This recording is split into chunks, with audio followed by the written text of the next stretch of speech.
Okay, let us start the lecture for today.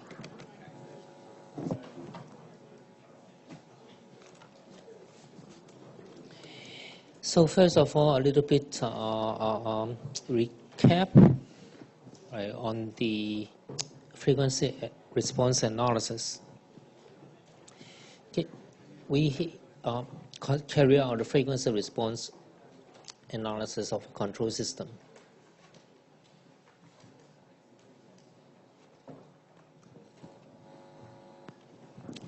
And then we make use of a tool or a technique called Bode plots.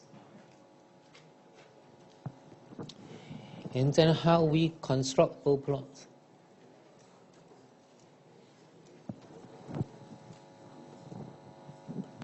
Okay, first of all, if we are given a transfer function, construction with transfer function,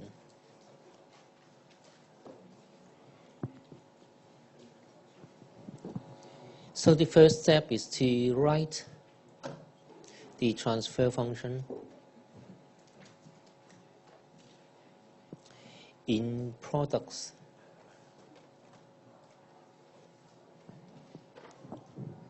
Because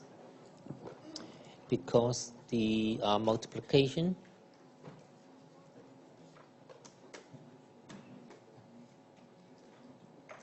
turns out to be addition in the log scale, and then it makes the calculation much easier. In the second step is that we have to identify the break or corner. In fact, they just have a different name, the same thing, corner frequency. And then it is defined as the frequency at which the real part of the transfer function equals the imaginary part.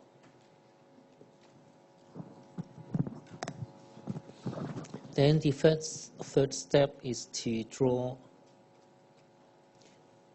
individual plots, the magnitude and the phase or the angle of each component, of each product component.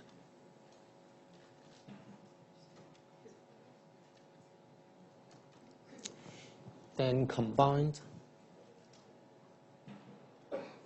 and then it is kind of addition and then subtraction.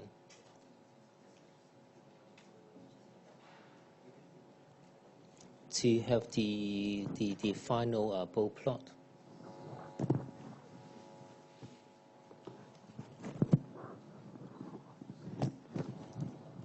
Okay, the procedure, the summary of the procedure. And there's something that we have to note. Okay, so the transfer function.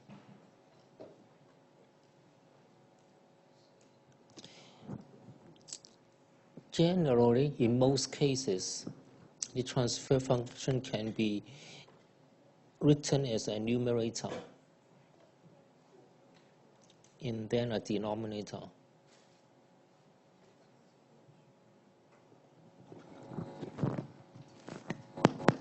Especially for the denominators,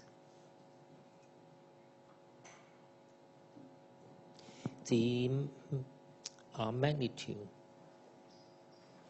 equals minus 20 log 10 of whatever the component is.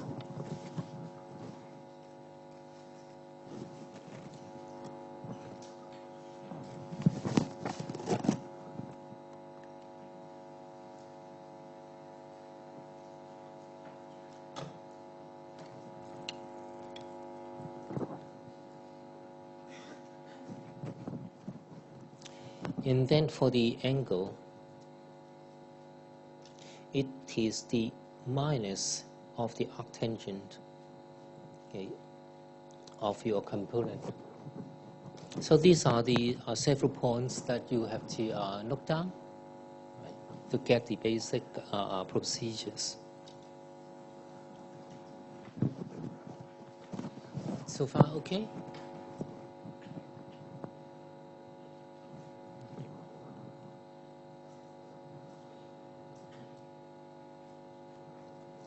Okay, then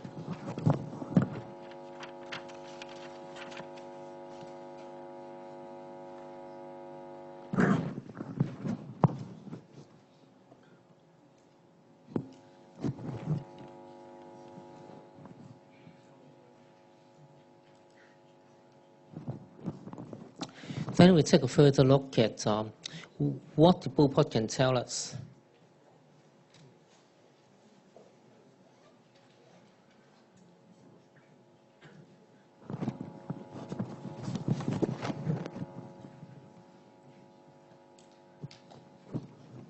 Of course, it tells us the frequency response.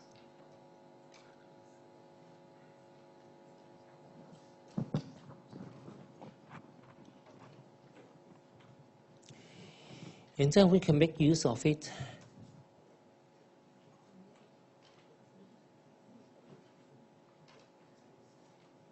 to design the control system.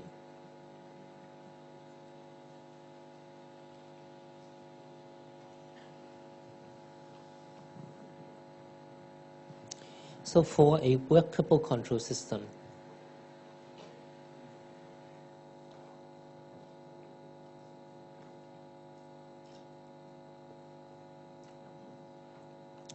the first question is it stable?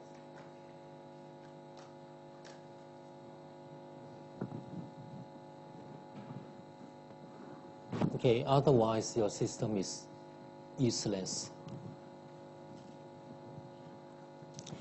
Then we have to define several terms.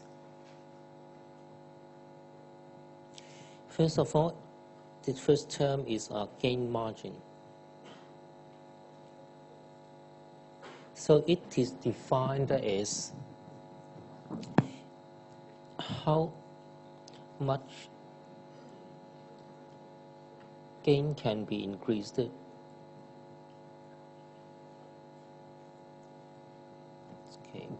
while keeping stability.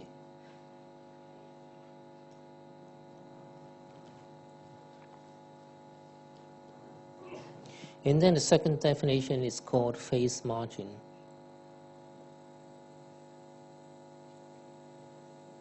It is how much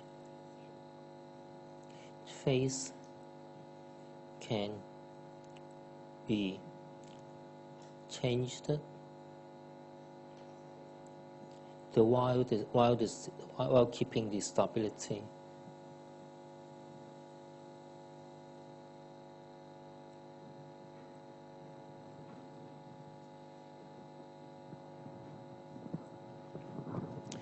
Okay, then what actually these two definitions can help us to design a control system. So first of all, let us look at the gain aspect. Right, for the gain aspect. So for example, if we have the open loop system, so if we have a K S plus A, if we have this, then we form the closed loop, So we have the G here, and then the error detector, and then we assume it is a unity feedback.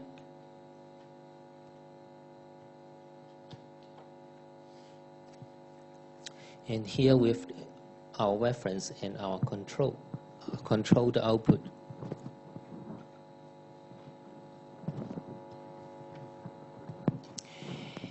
So for the closed loop, the transfer function is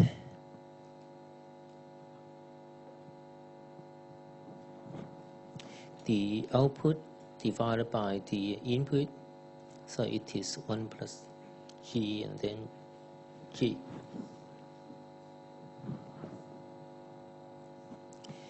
Then it is equal to Ks plus A, 1 plus Ks plus A. So it is equal to K S plus A plus K. This one.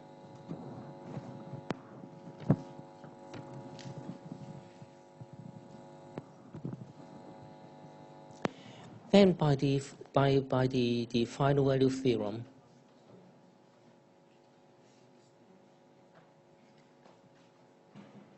and then for unit step input,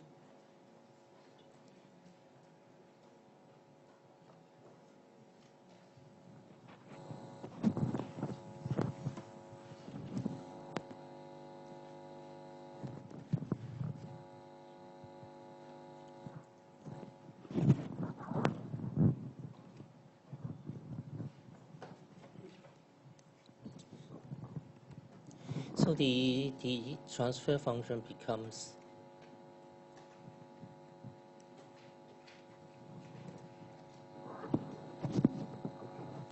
so the question is, does it close to unit?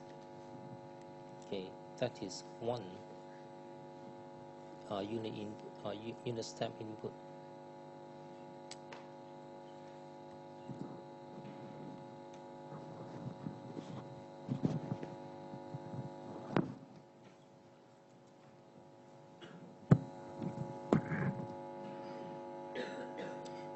Then we look at an example.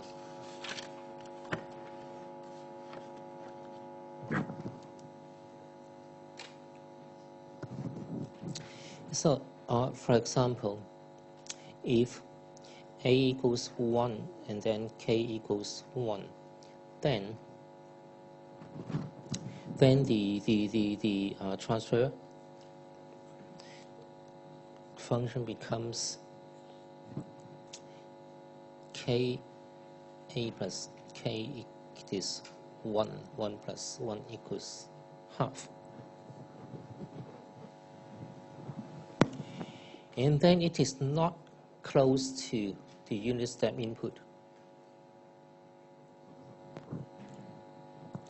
And then if A equals 1 and then K equals 10, then we have 10 and then 1 plus 10.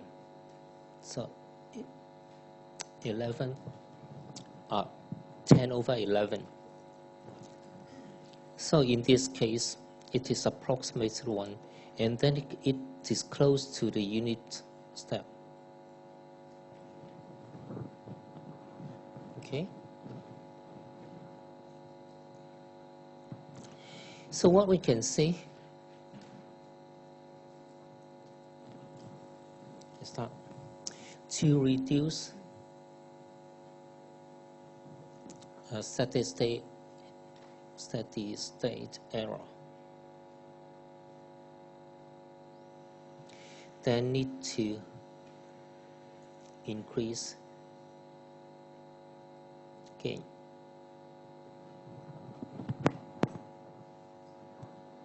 Okay, agree? From the example when K is 1, and then it makes a difference when K is 10. So the next question is, what if K, can we increase the gain indefinitely? Can we do that?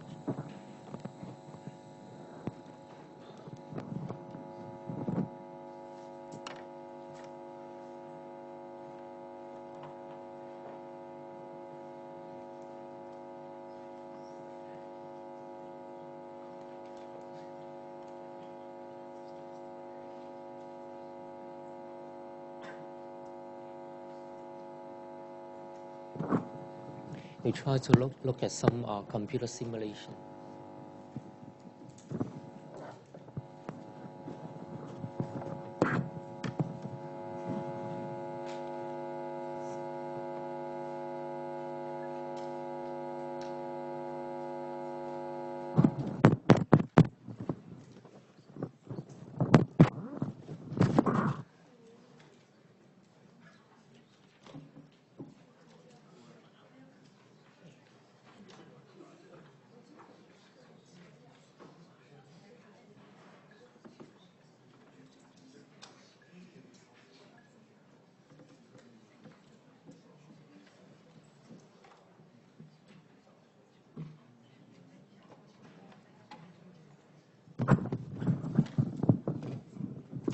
Okay, in this computer simulation, then we examine the effect of gain or phase margin on the closed loop response.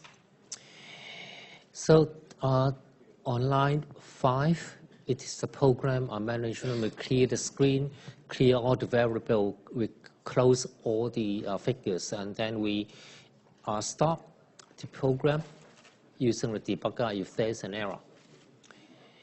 So first of all, we put the gain equals 1, right? And then we check the simulation time, 20 seconds. Okay, then we put the transfer function, the numerator is k, that is 1. And then we define the denominator containing 3 parts, the s plus 1, and then s plus 2, and then s plus 3, the 3 terms. And then we construct the transfer function. And then we plot the blow plot, trying to find the gain margin and the phase margin. And then we construct the feedback system using the transfer function G and the unity feedback. Then we test a step input to see what happens.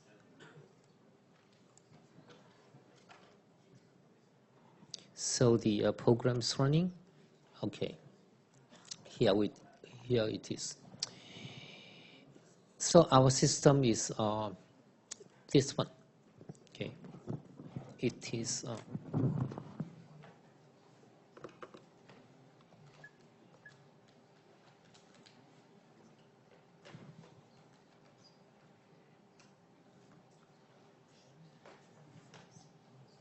Okay,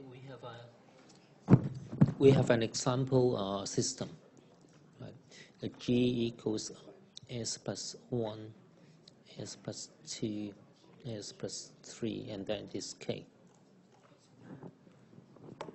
And then this is the system that the computer is simulating.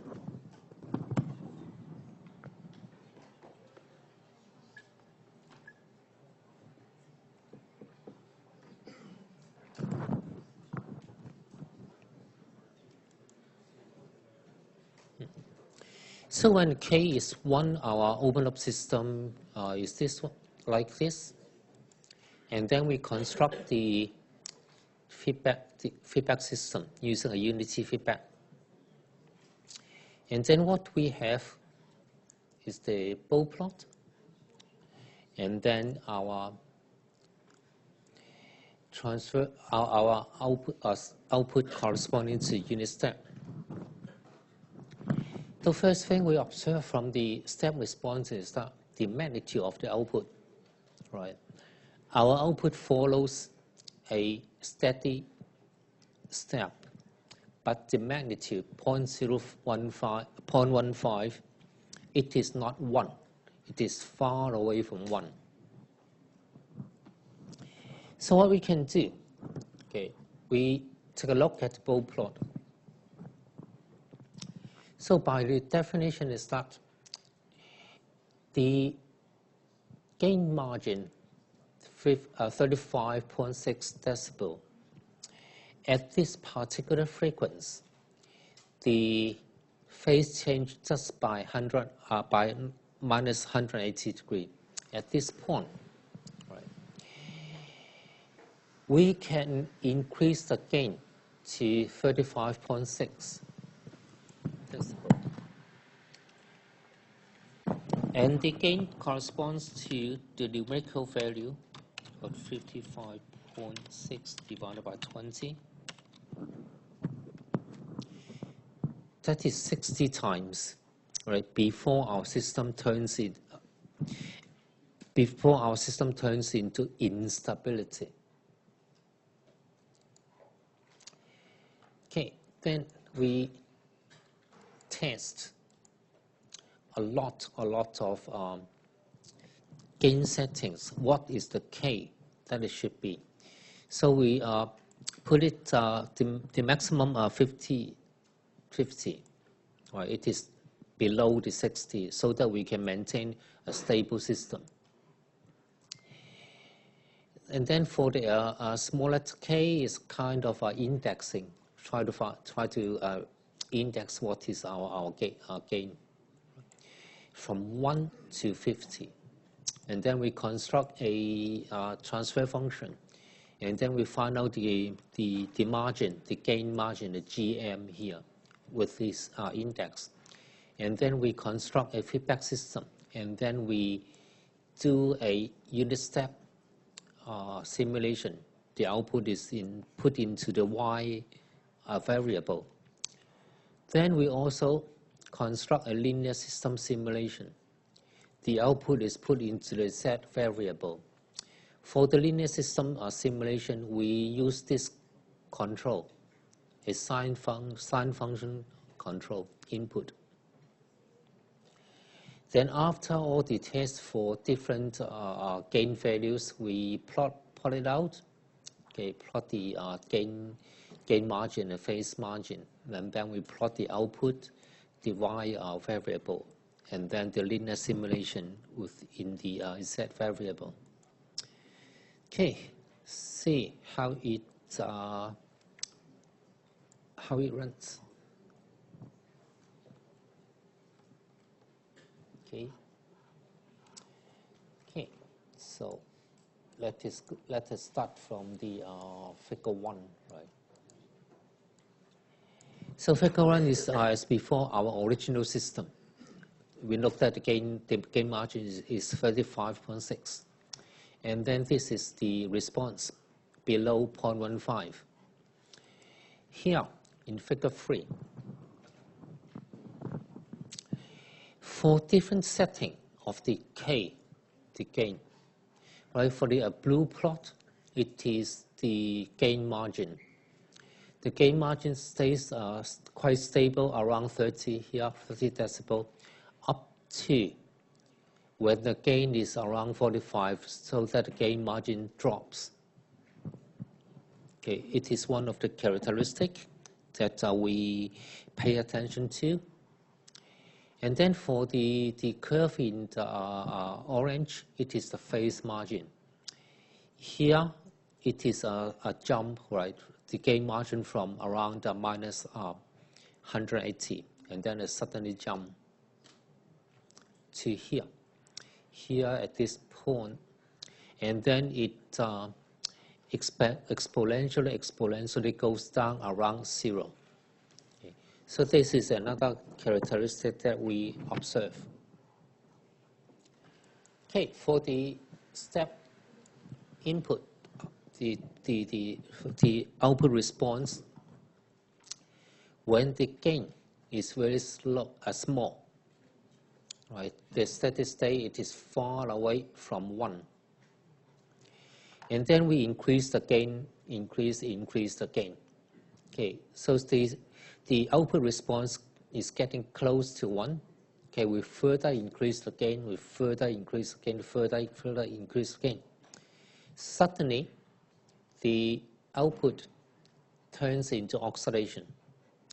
And then if we increase the gain further, the oscillation gets higher and higher, and it is not desirable, right? So it can be seen that for the oscillation, when the gain is high, it corresponds to our gain margin is reducing. And it also corresponds that our phase margin is tending to 0. So for this plot, we have the sinusoidal input and the output response. So as the gain increases, our output increases, right, in terms of the extra magnitude is more than 1 when the gain is very high. And then we can also see that the phase shift turning to the left, right, it does not correspond to the input that much. Okay, so we look the characteristic of the gain margin and the phase margin.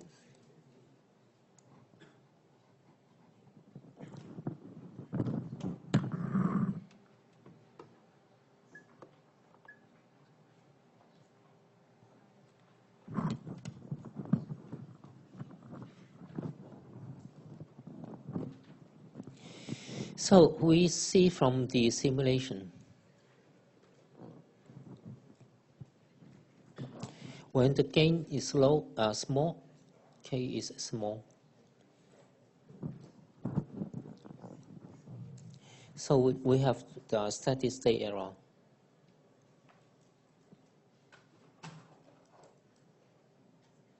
The steady state error goes up. When gain is high, K is high, the steady state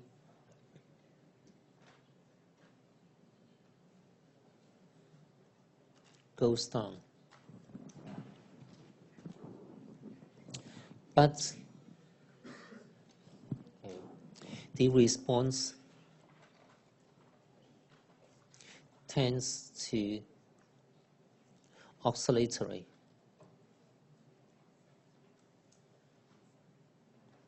And then it is undesirable.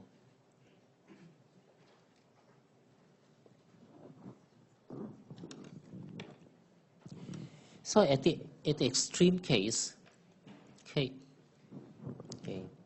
goes to a particular value. There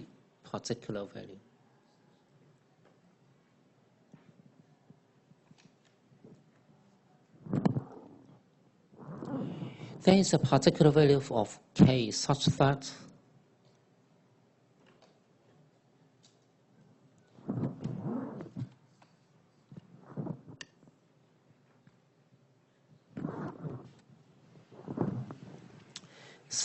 oscillations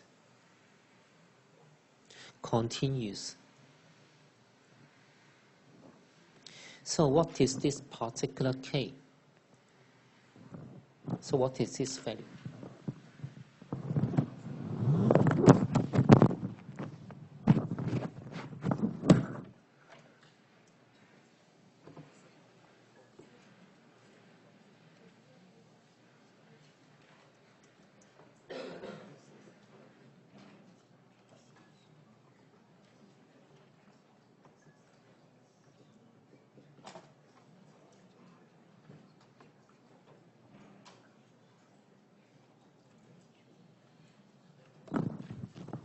So from the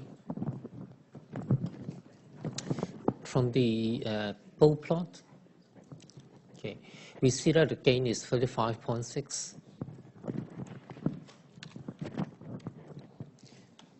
So it is 60. So it is 60 times more than 1. Originally we have 1. And then if it is 60 times more than that, and then we run the simulation again to see what happens.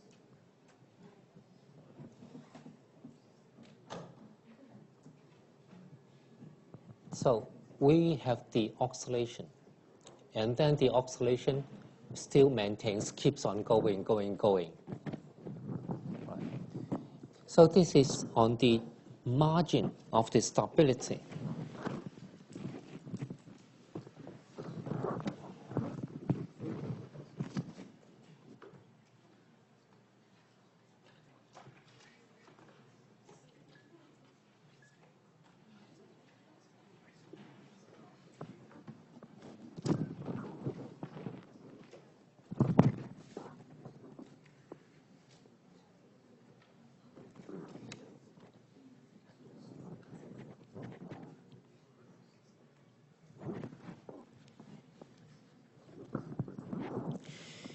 So it is at the margin of stability.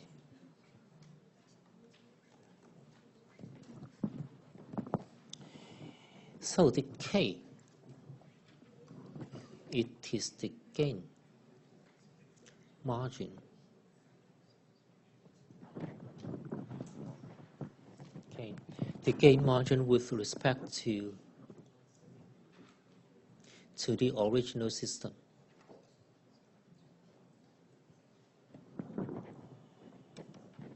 Okay, get the idea? Given any system, right, we are concerned with the steady state error. Right? The steady state error can be reduced if we increase the gain. But we cannot increase the gain indefinitely because the system will go into instability.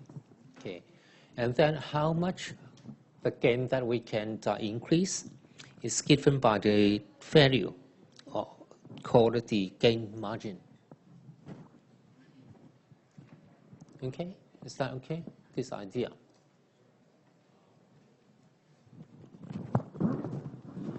Okay, then we look at another definition, the phase margin.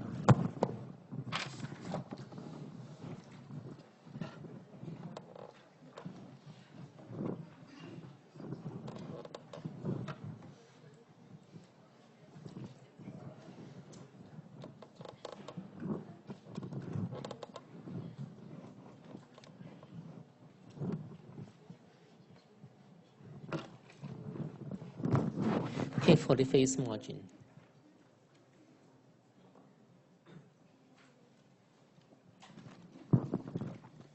So the concept is that the phase change or the angle change in the feedback signal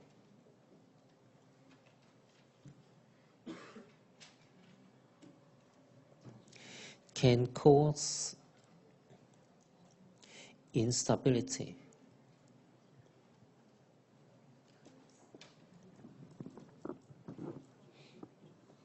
Okay, why the change in the angle in the feedback signal can cause instability? So why this that?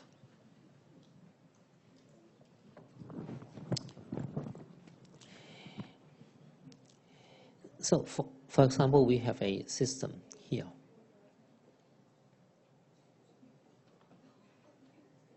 And then we also assume the unity feedback. So what we have the reference input, and then the controlled input, and then the error signal. One thing we have to note is that in the feedback system,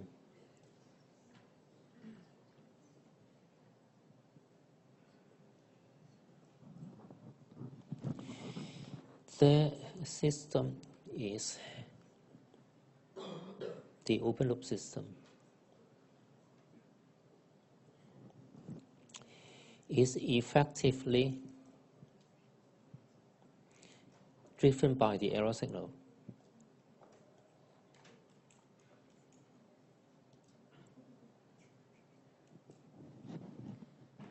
So of course, very intuitively, we can see that the system G, right, when it is constructed in a closed loop, it is not driven by the reference input anymore. It is driven by the error.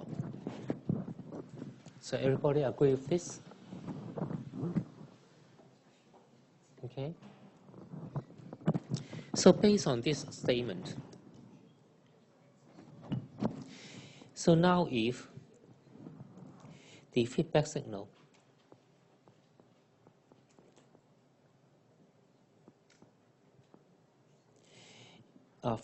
angle changed by 180 minus 180 degree, then what happens?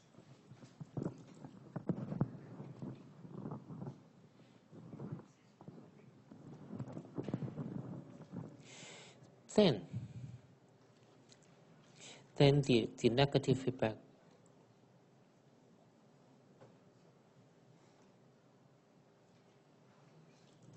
Here, the negative sign. Okay. It is the negative feedback.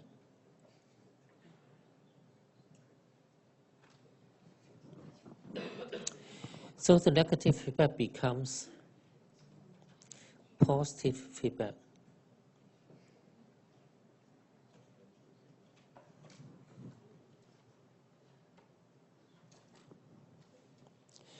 And then because of the positive feedback, so it goes to instability.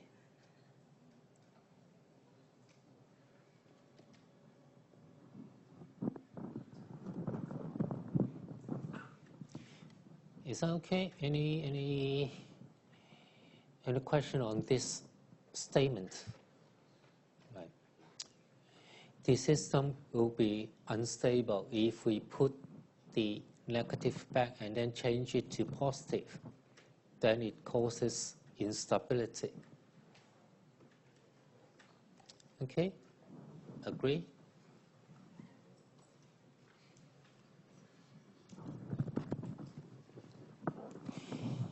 So the limit or the margin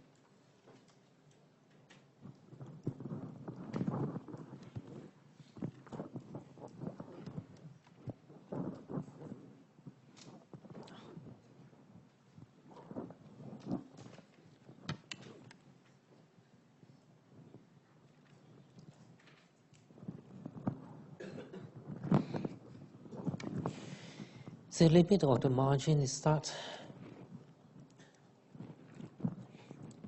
the limit is minus 180 degrees.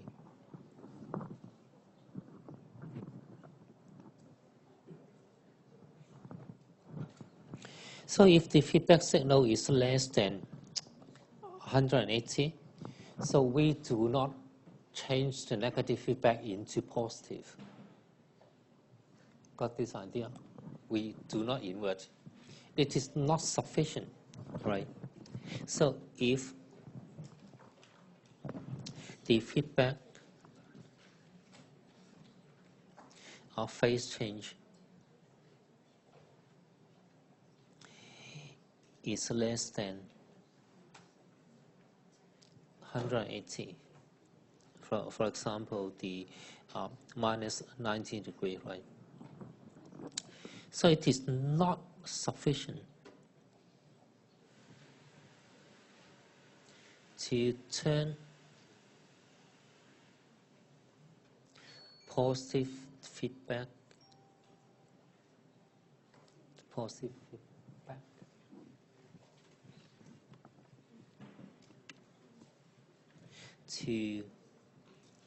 to turn negative feedback to positive feedback.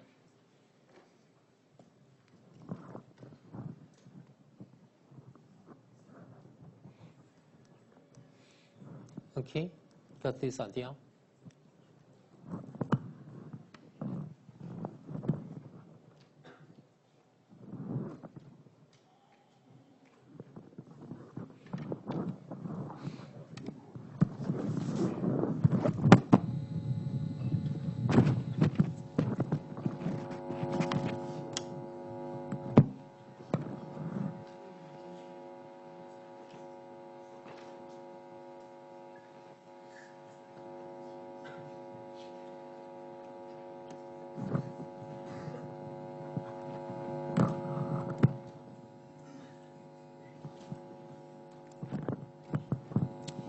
So we look at the system here.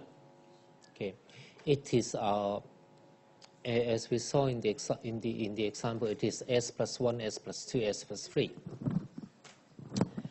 And then our bow plot, we notice that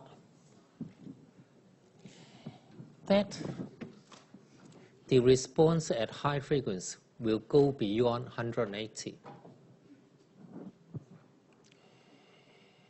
Okay, if we simplify this one, okay, we use another configuration.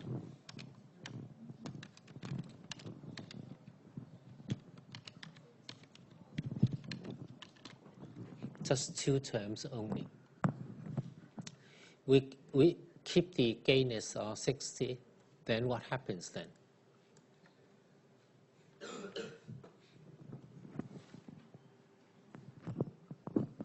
So we have this case. So the response is still oscillatory, but from this example, after 4 seconds, right, the response oscillation decays. So what we can see here, no matter what frequencies, our phase change, our feedback signal change never go beyond minus 180. Right. Even though our gain was kept at the previous value, that causes oscillation. But if we change the feedback signal phase angle, we can make the system stable again.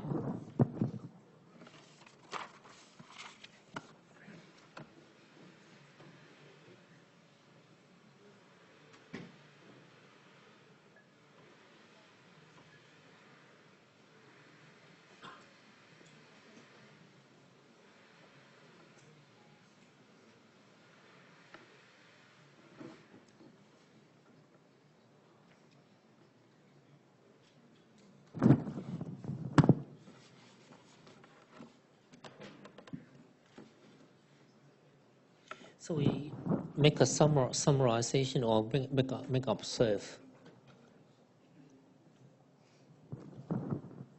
We can observe that instability because gain too high, and then it is also because phase change too much to change.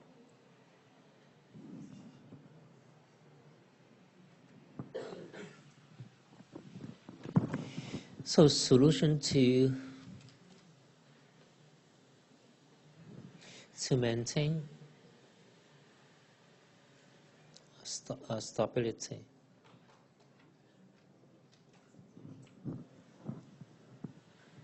Okay. So we keep gain small, and then within the maximum allowed value based on gain margin.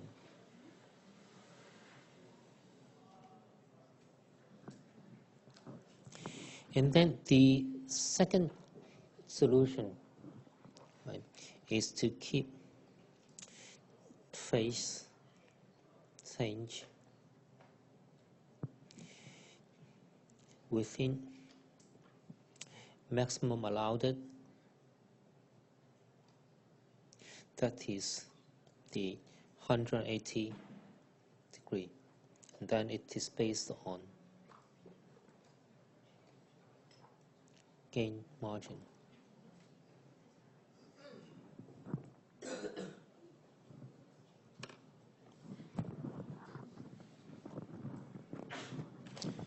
So, okay.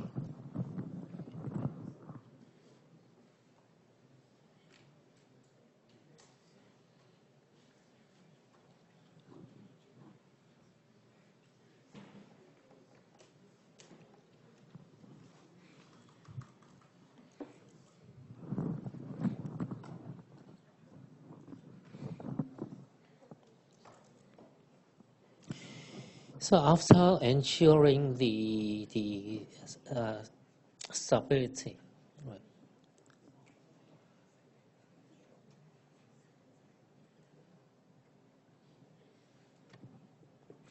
so the next question is the response fast enough?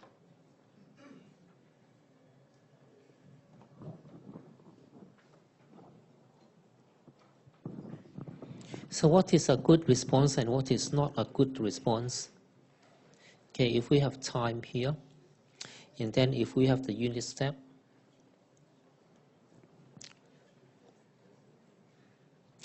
so our response finally goes to our step. And then we have another response. So this one is preferred.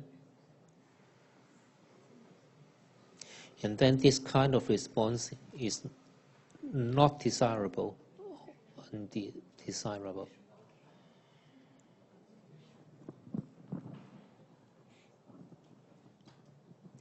So what we can see from here is that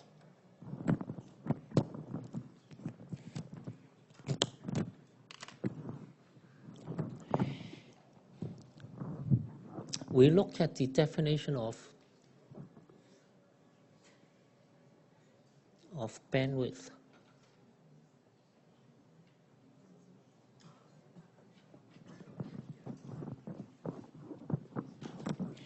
So the bandwidth is defined as the frequency at which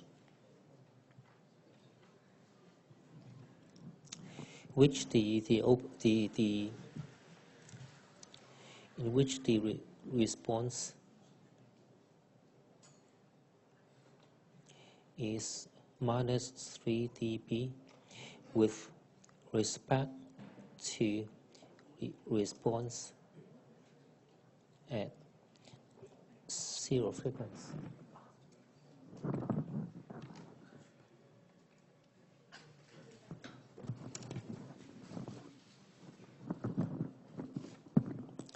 And then we also see that the higher bandwidth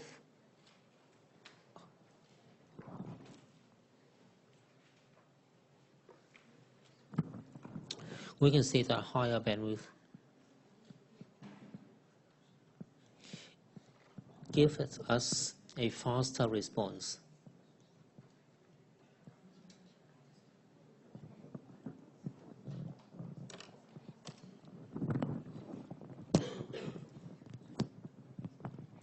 So we can imagine that this part, the initial part,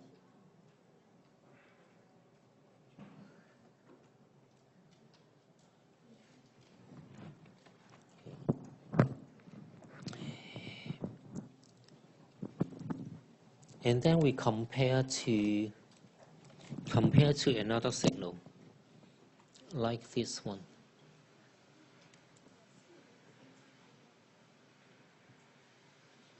And then. So we can see that it is a high frequency signal.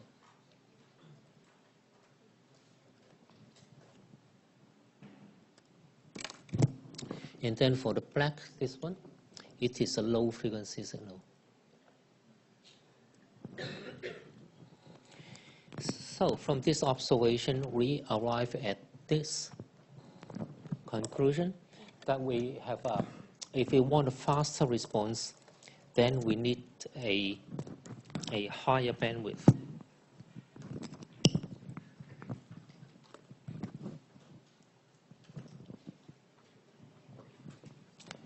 Okay, here we take a break, right? Take a few minutes break, then we continue with the others.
Okay, let us continue and look at another simulation.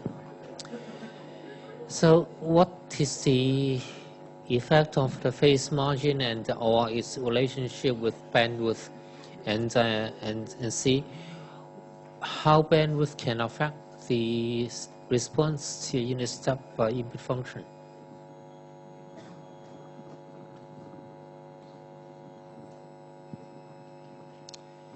Okay, the first case.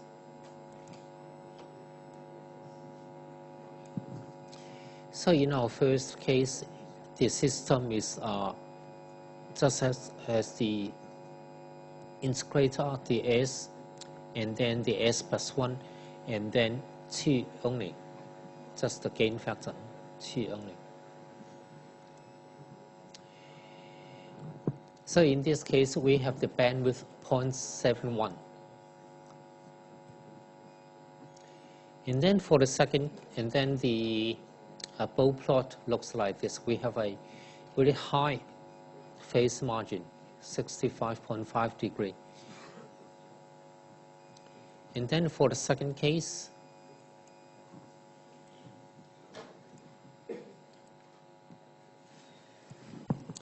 we have the bandwidth 1.09, and then the phase margin drops down a lot, right, from 65 to 8. But we can see that the response here, the rise time, is much faster if our bandwidth can increase from 0.71 to roughly 1.1. Right? We have a very fast response, but sometimes the oscillation is not desirable.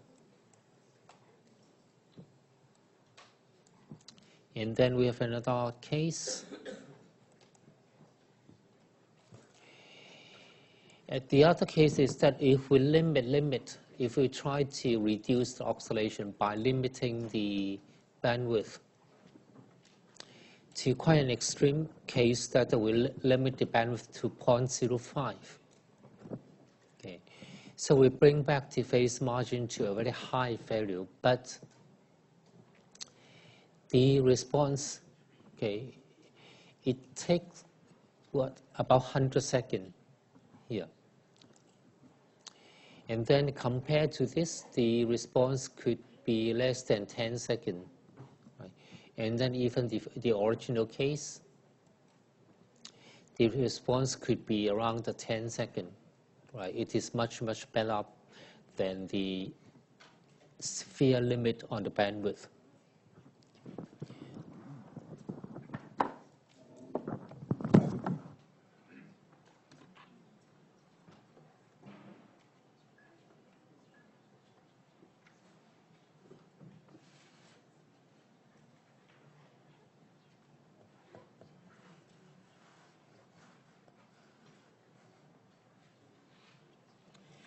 So again, what we see, right, we observe that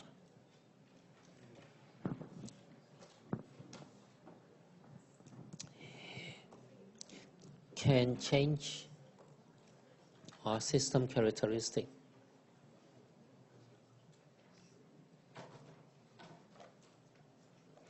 to change our phase margin and bandwidth.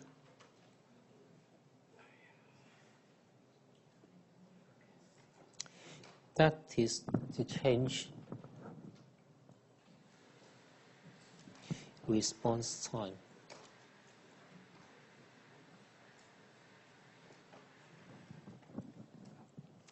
Then how we can do it? If we have an open loop system here, there are several ways to do it. We construct the feedback system.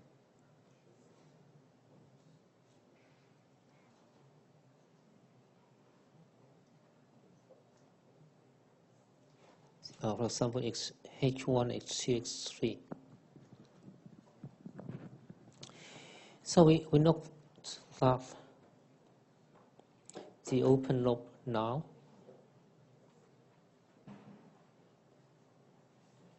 is the HTH3 and then G.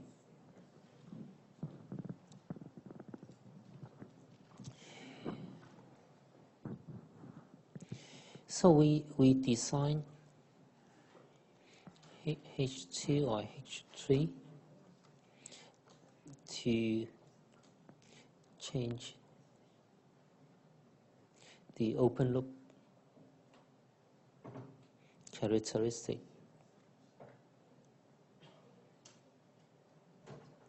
And then, of course, if we change the open loop characteristic, then we can change the feedback response.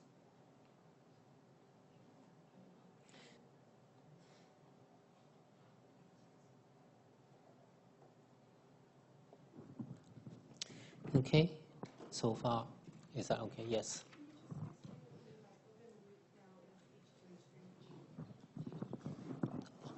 Okay. The definition of open loop is that is this sign. Any structure or configuration on the right-hand side of the error detector. So we call it the open loop. In a certain sense, that our signal is going up to this point only, instead of going to the error detector. So the signal flow from the input goes to H1, to H2, to G, and then to H3. Here, okay, is defined as open.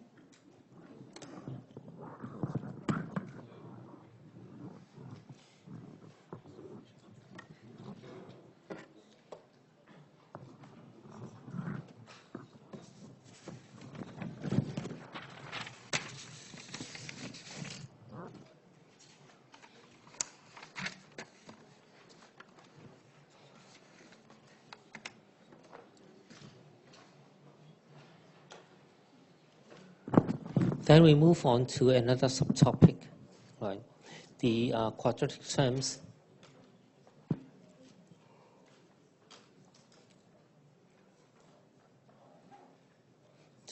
Terms in constructing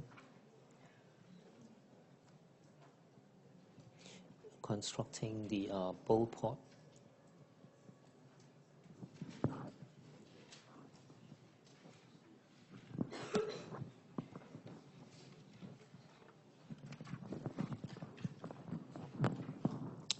So it occurs, right? So in our practice, so we might have systems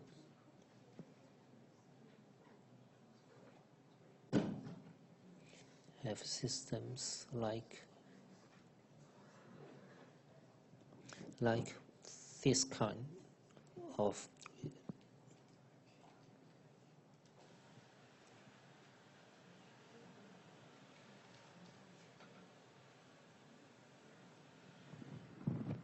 so this is a second order system.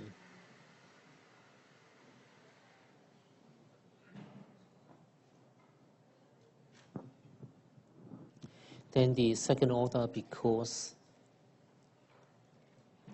of the S square term.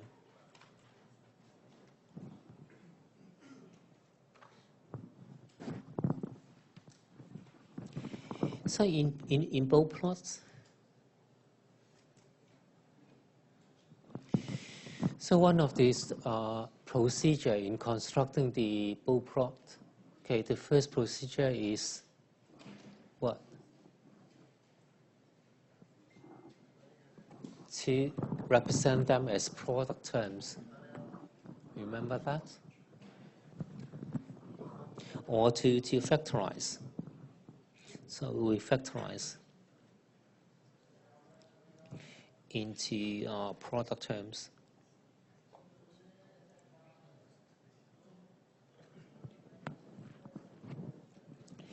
But is it always possible to factorize into product terms?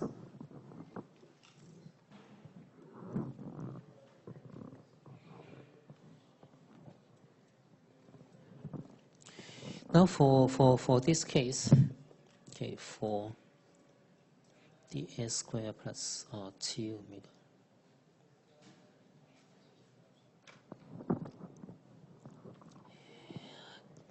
And then if we want to factorize,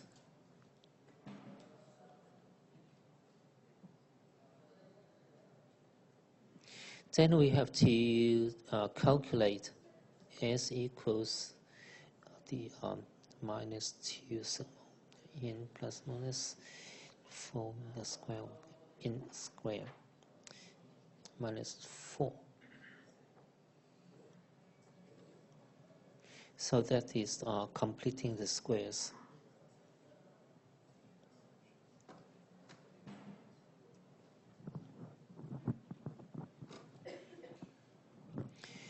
So we have minus 6 omega n plus n minus the 2, and then go into square root, it is 4, and then we take factorize out the omega n. So here it is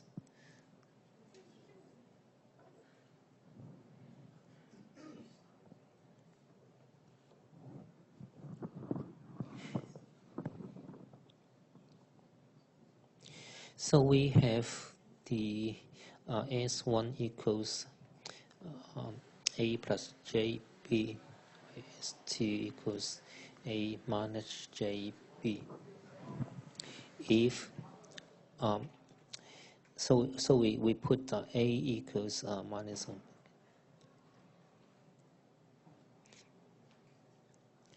And then the B equals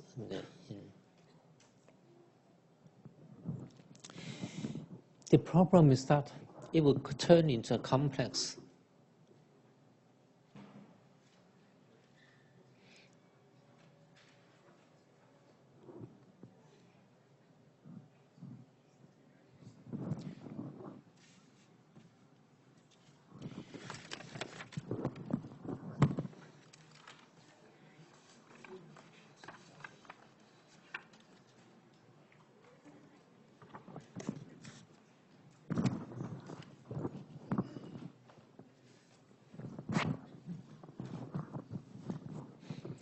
Turns into complex number if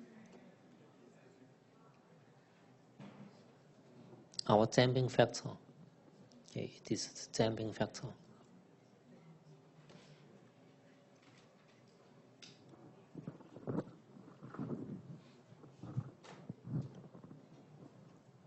So in this case, so then we cannot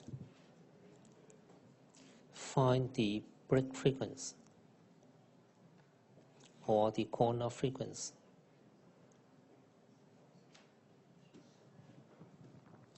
So then we have to consider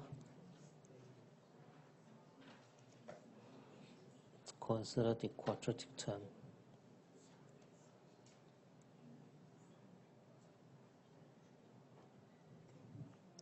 So instead of factorizing into products.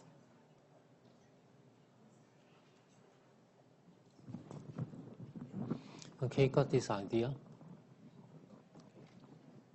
So for some configuration, we have this condition that the damping ratio could be less than 1. Okay, if it is less than 1, then the theta square minus 1, right, it becomes a convex number. Agree? Okay, everybody agree with that? And then because of the convex number, then we cannot identify the break frequency or the corner frequency. So in this case, we have to consider the quadratic term as a whole.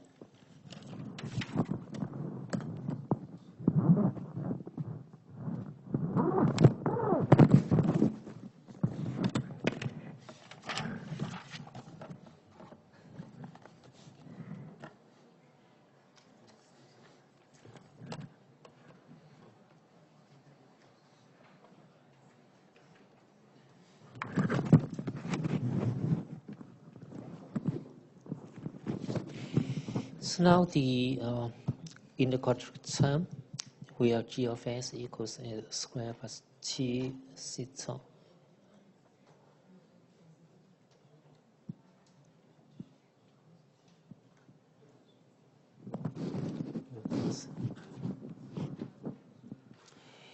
Then put s equals j omega. Then we have equals omega n square minus omega square plus j2 theta n omega.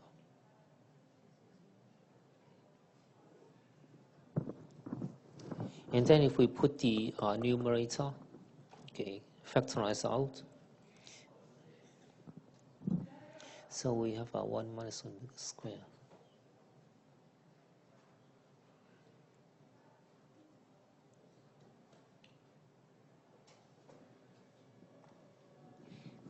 This one.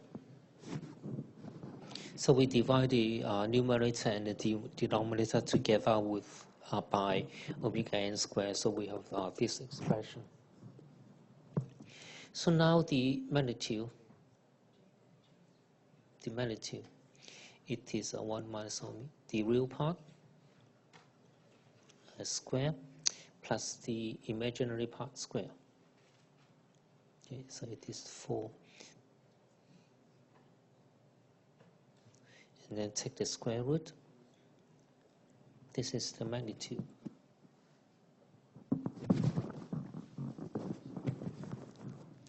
And then the angle. Okay, because this term is in the denominator, then we have the negative arctangent, and then the imaginary part divided by the real part. So it is 2 theta omega of omega n divided by 1 minus omega square n square. So this is the angle.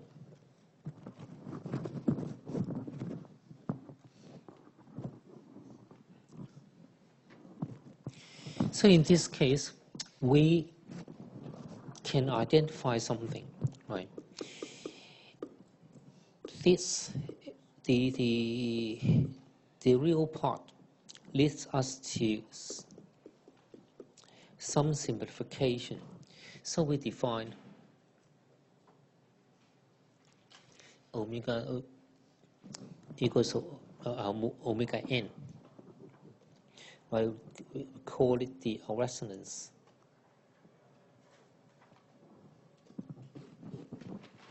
Or we can also call it the natural frequency.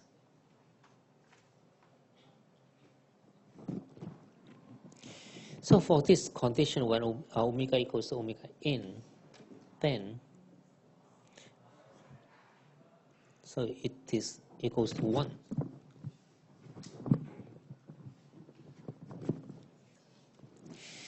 When it is equal to 1, then the magnitude is, so this part goes to 0, and then this is also 0. So it is 4 omega squared.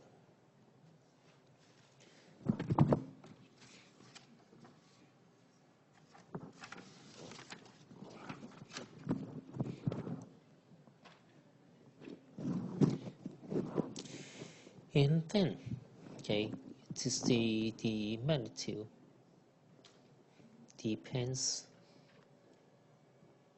on inverse of damping ratio.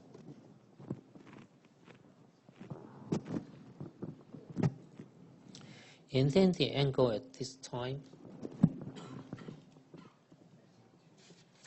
at this frequency, the angle at this particular frequency.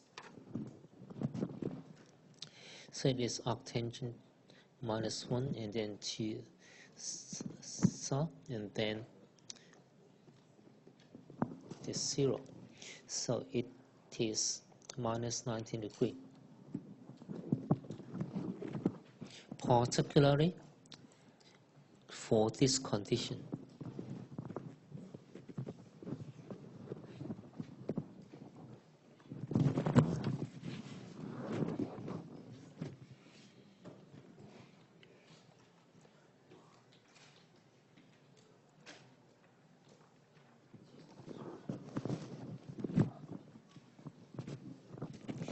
So we also note that it is different from the general terms.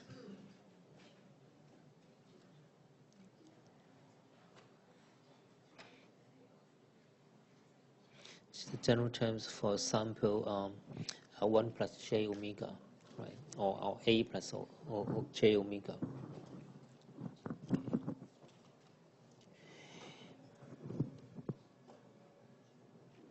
So the both port also depends on the damping ratio.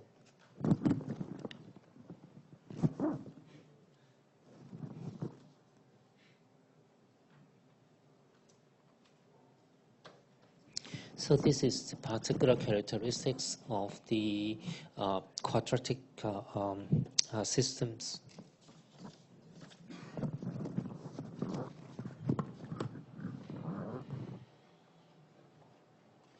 And then we also look at if it is possible to have straight line approximations.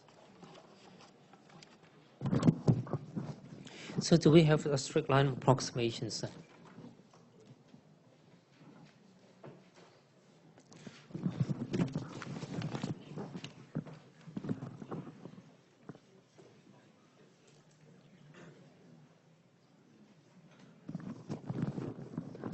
So for our straight line approximations,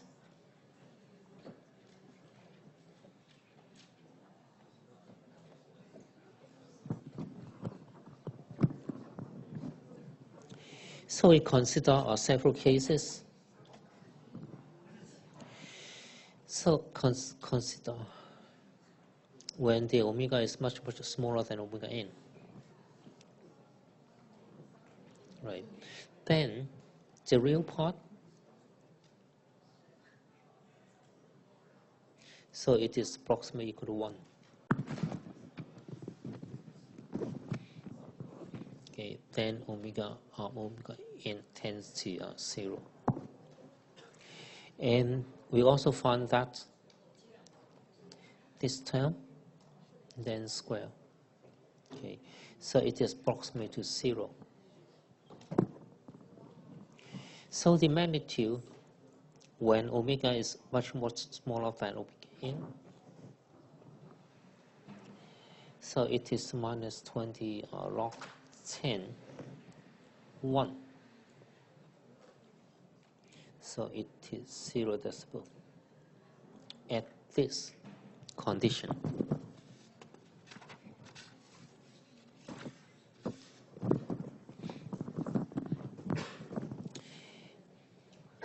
So if another condition, omega is much greater than omega n, okay, then what we can approximate is that the 1 minus omega square, omega n square, and then 6 square again. So it is equal to, that means the omega n much greater than 1. And that is omega square, n square, and then square.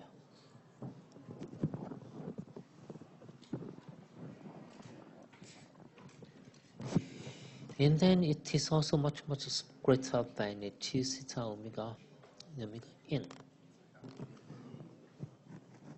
square.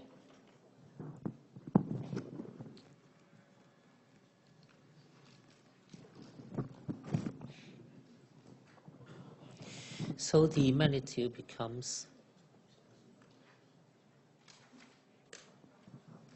minus 20 log 10, and then omega square, omega n square. So it is minus 2 times 20 log 10 omega n. So it is minus 40 log 10 omega.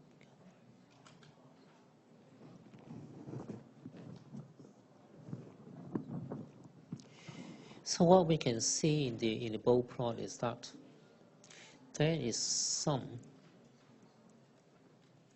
omega n this frequency, and then here omega much smaller than omega n, and then there's another frequency omega much greater than omega n.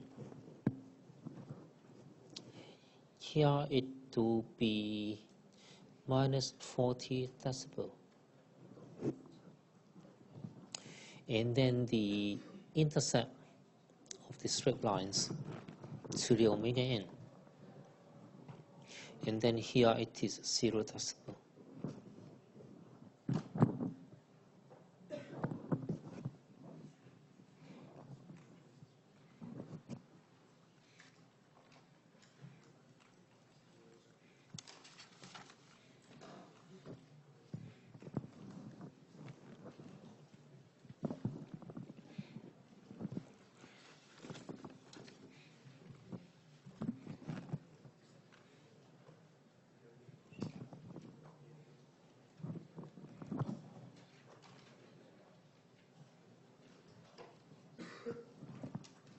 Okay, and then for the phase angle,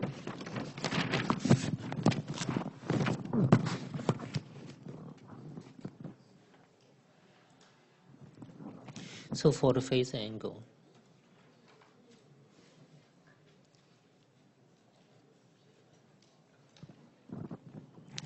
so when omega much smaller than omega n, then the angle equals minus arctangent is T.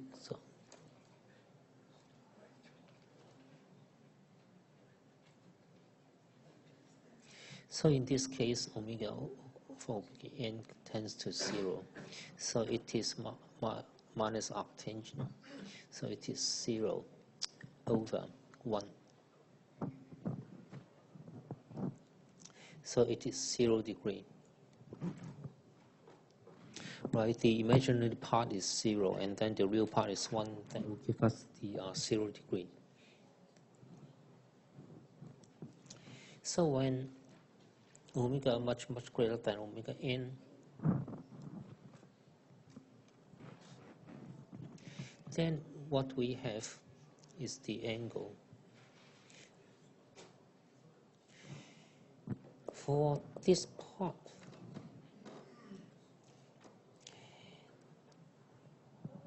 so it is omega square, omega n square, much greater than 1. So the imaginary part is not changing, but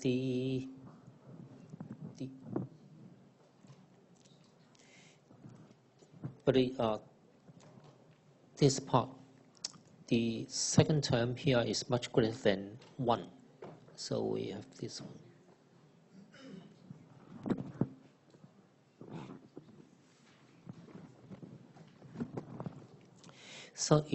So we have, because this is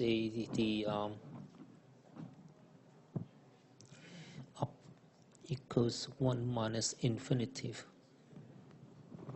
Okay, because the square term is much greater than.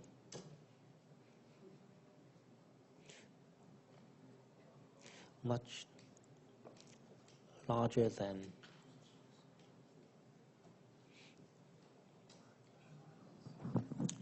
So it is becomes minus 180 degree at a high frequency.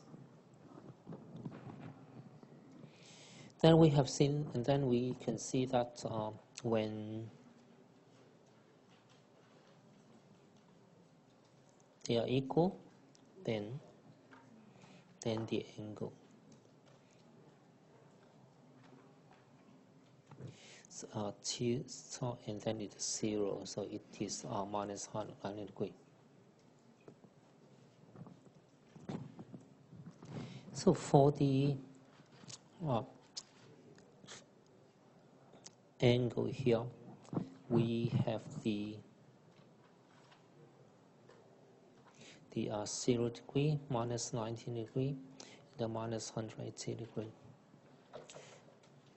So this is the frequency omega, and then some frequencies are much greater than, some frequencies much smaller than. Okay. So we have the straight line approximation like this, and then even for the frequencies going higher and higher, it is limited to minus 180 degrees.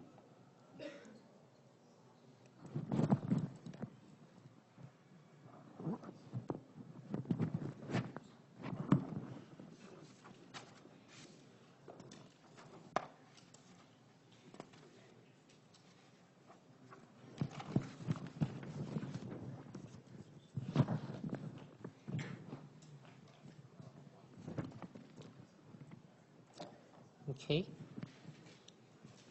and then if we calculate, or we use the computer to help us to calculate all the frequencies, then we have this kind of plots. For the magnitude, we know that it depends on the damping factor, and then we can see a peak at the frequency when it is equal to the resonance frequency.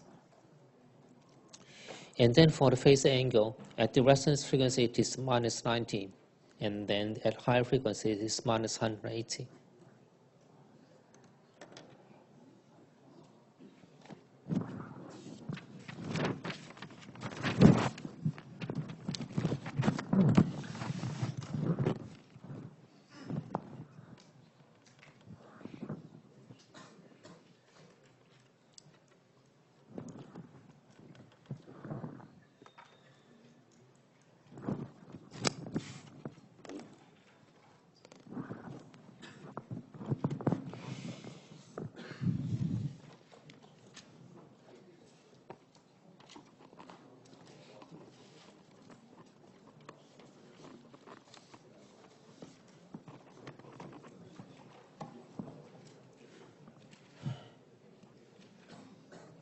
Okay, finally we take a look at another case.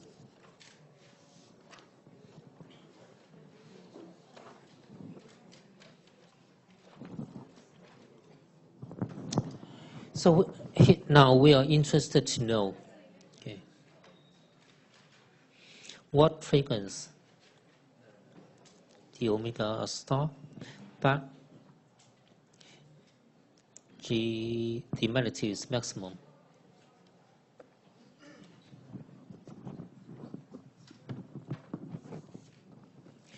In fact, the maximum response is not.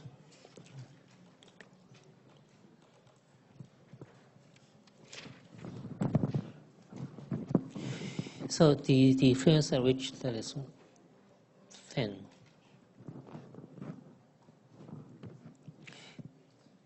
depends on the damping factor, okay, with respect to the natural frequency.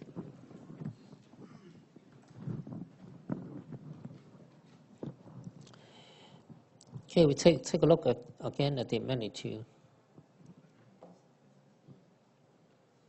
So it is 1 over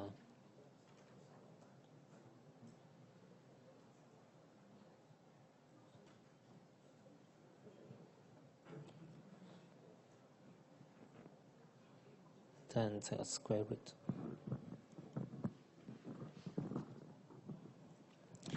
So we know that the magnitude is maximum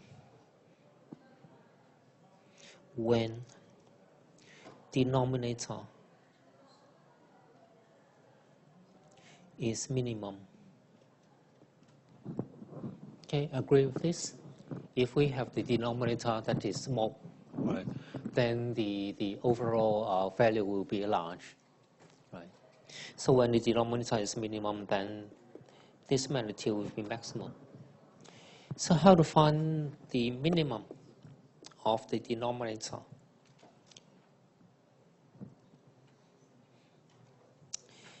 Then we differentiate or the denominator with respect to omega and set to 0.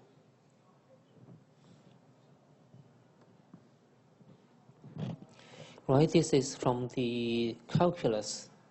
Right, if we want to find the extrema of a function, then we differentiate and then set the differential to 0.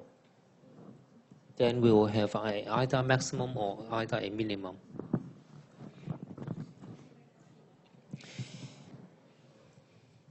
Then we write out the factor here.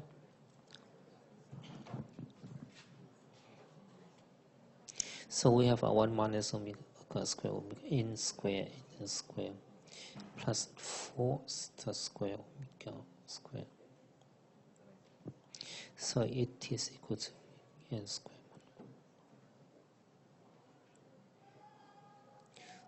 plus 4 theta square omega n square. Okay.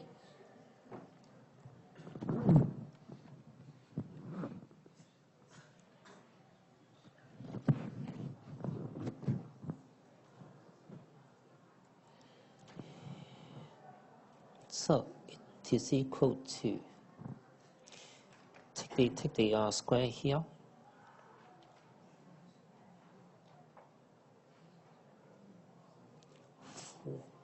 And then plus 4 theta square omega n square if we use the common factor omega n 4.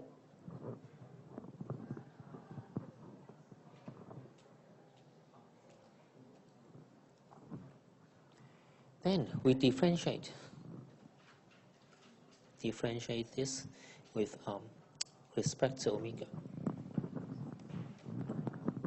So the first term, omega n, is independent of omega, so this one vanish. And then for the second term, so we have the minus 4 omega n square plus 4 omega cube plus 8 theta square omega n square, and then divided by the omega n 4, and then we also set it to 0.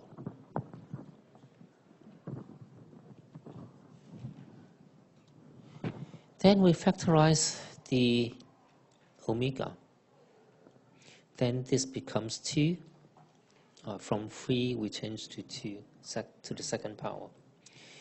And then we factorize out the 4, and that this goes to 2. So we have minus omega n square plus omega square plus 2 theta square n square equals 0.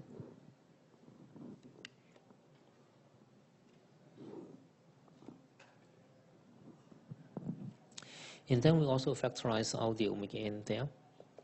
Okay. So if omega n square 2 theta square minus 1 plus omega square equals 0, then we have omega square equals omega n square 1 minus 2 theta square.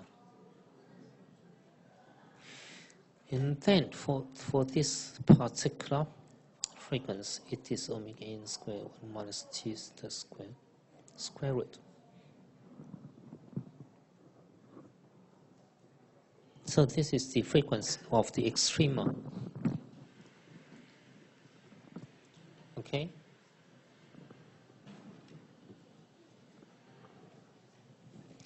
Then we test the second condition.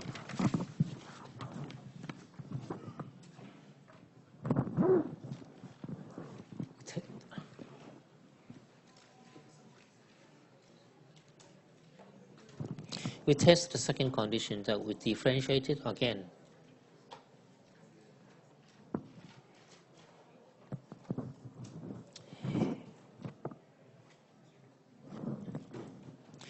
So we differentiate the omega n square and then 2 theta square minus 1 plus omega square. differentiate this again with, so it is equal to differentiate this with, and then omega in 4 there. Okay, it does not matter, it is independent, right? So this omega n and then theta are independent of omega. Finally, we have T omega. Okay, and then it is divided by omega n T over 4. So it is greater than 0. Okay, because all frequency omega or omega n must be positive.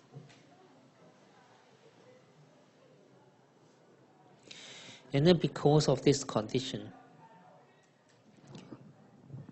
okay, thus the omega star makes the G denominator minimum, and then hence G is maximum at this equals omega n 1 minus 2 theta square root.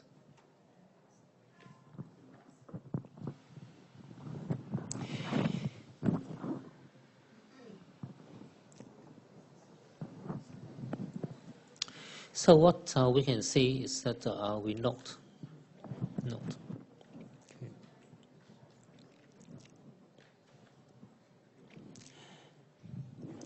For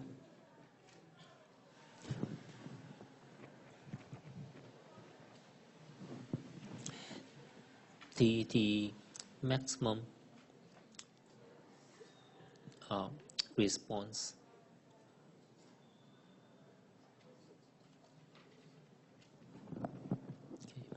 so it may or may not occurs at omega n, okay, but depends on damping d theta. Okay, see the difference between the maximum of the maximum response and what frequency, right? For the quadratic or second order system, right, the maximum may or may not be the natural frequency. It depends on the damping factor. Okay. So we have to stop here. I think the next class is coming. Then we continue on Friday.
The other class is coming. Okay, simple code. Yeah. The one that I have to reduce the oscillation, should I reduce to like should I reduce all of the oscillation or just keep it as like damping ratio?